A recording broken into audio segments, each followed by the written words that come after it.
অনেকের ছোট ছোট সন্তান মারা যায়, ছোট বাচ্চারা মারা যায়, অনেক সময় পেরেশানি হয়ে যায়। এরকম অনেক ঘটনা আছে, মা বাবা নর্মাল হয়ে যায়, অসুস্থ হয়ে যায়, আপনার অনেকের মেন্টালি সমস্যা হয়ে যায়, মনে করে হায় রে আমার ছোট বাচ্চা আদরের ধন চলে গেছে দুনিয়া থেকে, কাকে নিয়ে বাঁচবো। না পেয়ারা হাজিরি, কিয়ামতের ময়দানে ওই সন্তান মাসুম বাচ্চার জন্য জান্নাত ফ্রি, মৃত্যুর সাথে সাথে জান্নাত। কিন্তু ওই মাসুম বাচ্চা কিয়ামতের ময়দানে জান্নাতে ঢুকবে না, জান্নাতের সামনে দাঁড়িয়ে থাকবে। আল্লাহ বলবে বান্দারে জান্নাতে ঢুকো, তখন ওই বান্দা বলবে আল্লাহ না জান্নাতে যাব না কেন?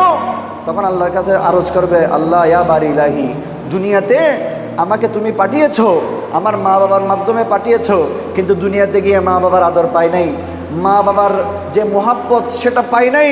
আজকে আমি জান্নাত দিয়ে কি করব? আমার মা বাবা জাহান্নামে যাবে, আমি জান্নাতে যাব।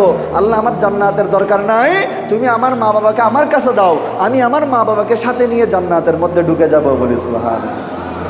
সেজন্য যদি কারো সন্তান মারা যায়, কারো ছোট বাচ্চা যদি মারা যায়, মাসুম বাচ্চা, আশাহত হবেন না, আল্লাহর ধন আল্লাহ নিয়ে যাবে, তবে এটা আপনার আমার নাজাতের উসিলা হয়ে যাবে। বলি সুবহানাল্লাহ। আল্লাহ আমাদেরকে বুঝার তৌফিক দান করুক, বলি আমিন।